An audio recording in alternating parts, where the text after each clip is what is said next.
오늘 역대하 13장 말씀은 남유다의 두 번째 왕 아비야 왕 이야기입니다.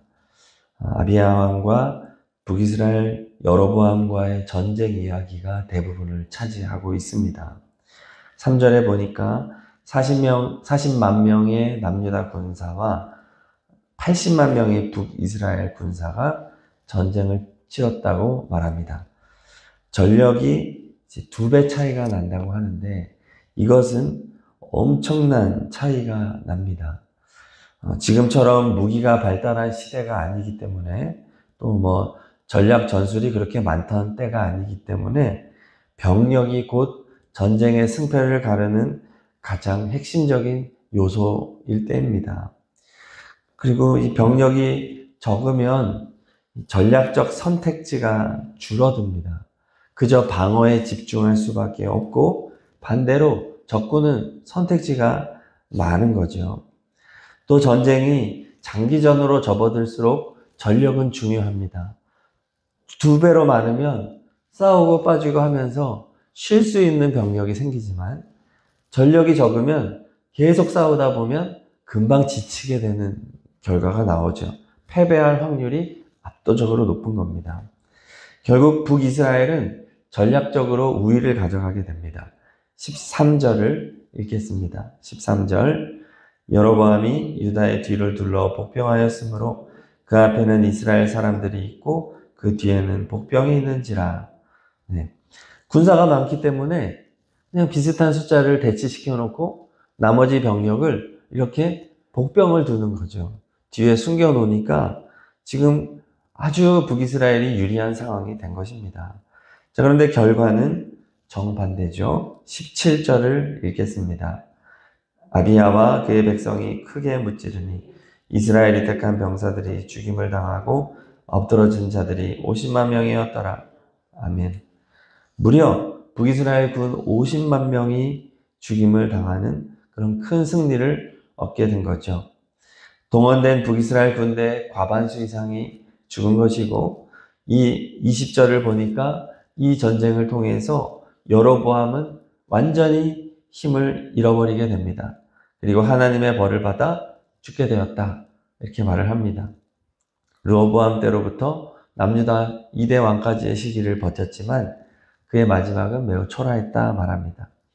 자, 오늘 말씀은 남유다의 승리의 요인을 신앙 승리라고 말을 해주고 있죠.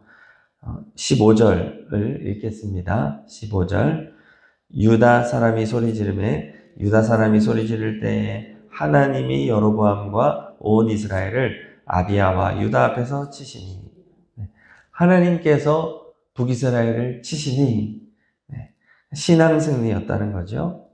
또 우리는 아비야 왕이 북이스라엘 향해 하는 말을 통해서 그의 신앙적 고백을 볼 수 있습니다.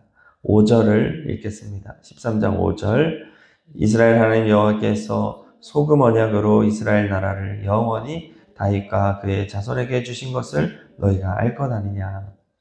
소금 언약, 이 말은 소금은 변치 않는 이 방부제 역할을 하기 때문에 하나님의 언약은 영원히 변하지 않는 언약이다 라는 의미를 가지고 소금 언약이라는 표현을 합니다.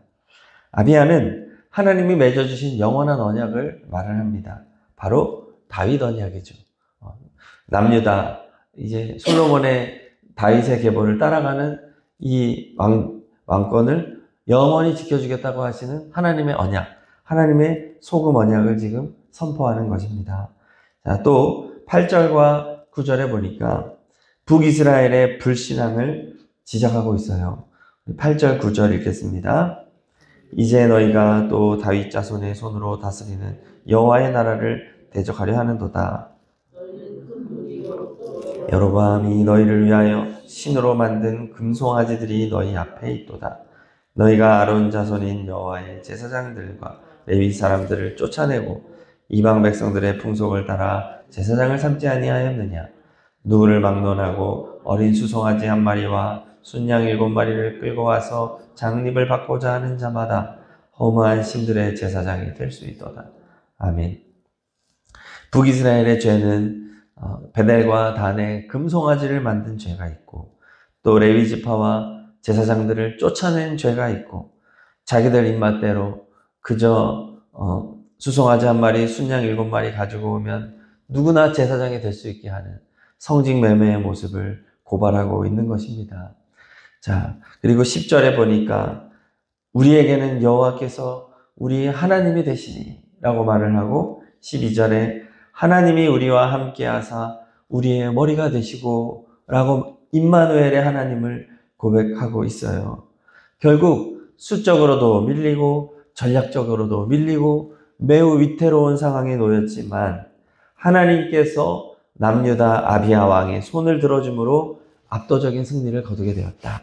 이것이 오늘 말씀의 해석입니다.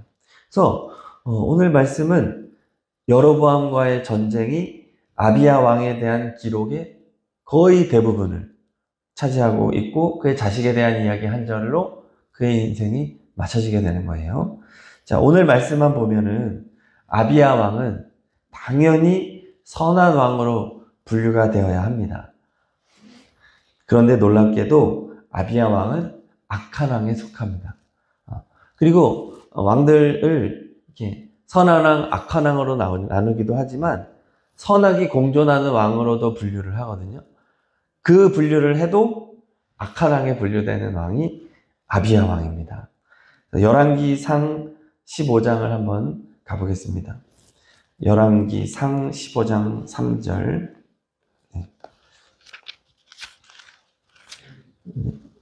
구약 541쪽 정도에 있습니다. 열왕기상 15장 3절 같이 읽겠습니다.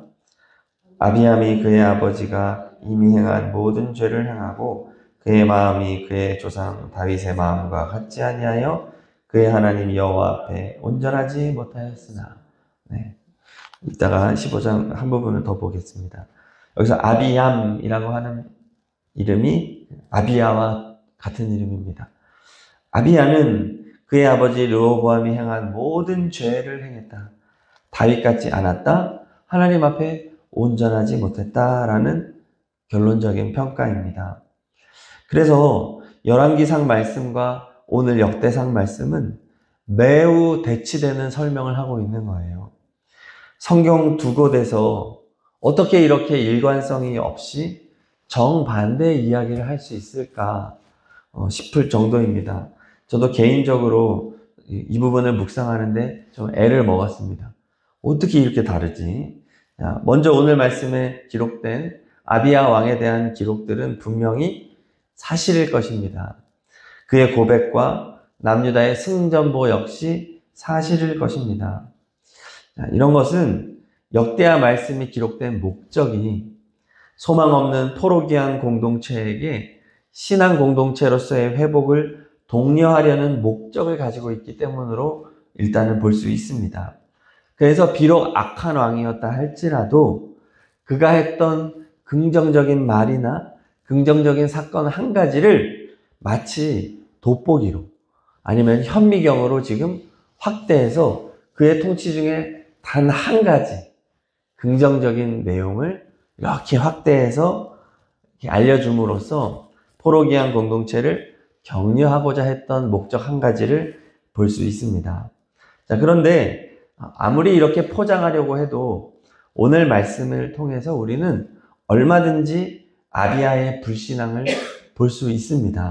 가장 대표적인 것이 무엇이냐 하면 오늘 전쟁이 누구와의 전쟁이었냐는 거예요. 오늘 전쟁은 블레셋과의 전쟁 이야기도 아니고 암몬이나 이런 이방 나라와의 전쟁 이야기가 아니고 북이스라엘과의 전쟁 이야기라는 사실이죠. 이것 하나만 봐도 우리는 이 전쟁이 얼마나 잘못된 전쟁인지 알 수 있습니다. 하나님은 분명하게 선을 그어 주셨습니다. 역대하 11장으로 한번 가보겠습니다. 역대하 11장 4절. 역대하 11장 4절을 봉독하겠습니다. 여호와께서 이같이 말씀하시기를 너희는 올라가지 말라. 너희 형제와 싸우지 말고 각기 집으로 돌아가라. 이 일이 내게로 말미암아 난 것이라 하셨다 하라 하신지라. 그들이 여호와의 말씀을 듣고 돌아가고 여로보암을 치러 가던 길에서 되돌아왔더라. 아멘. 자, 이것이 하나님의 대원칙인 겁니다. 남유다는 앞으로 북이스라엘과 절대로 싸워서는 안 되는 것입니다. 왜냐하면 형제이기 때문입니다. 형제이기 때문에. 같은 민족이고 북이스라엘과의 분단은 하나님이 하신 것입니다. 하나님이 하신 것이니 전쟁하지 마라. 싸우지 말고 돌아가라. 그래서 르호보암은 전쟁을 하러 가던 길을 돌이켜 돌아왔던 거예요. 그때는 르호보암이 제정신이었을 때니까. 고작 3년 제정신이었을 때 르호보암은 하나님의 말씀에 순종하여 싸우지 않았던 거예요. 자, 그런데 3년이 지나고 나서 르호보암은 타락의 길로 접어듭니다. 나머지 14년을 이제 하나님을 거역하는 삶을 살았는데 그 대표적인 게 이제 열왕기상 15장 6절에 나와 있어요. 6절 7절을 보겠습니다. 열왕기상 아까 읽었던 열왕기상 15장 6절과 7절을 봉독하겠습니다. 르호보암과 여로보암 사이에 사는 날 동안 전쟁이 있었더니 아비암과 여로보암 사이에도 전쟁이 있으니라. 아비암의 남은 사적과 그 행한 모든 일은 유대왕 역대지략에 기록되지 아니하였느냐. 아멘. 그렇습니다. 르호보암은 하나님께서 싸우지 말라고 분명히 말했는데 결국은 여로보암과 전쟁을 했다는 얘기예요. 그런데 한 번 한 것도 아니고 지속적으로 사는 날 내내 전쟁을 한 거예요.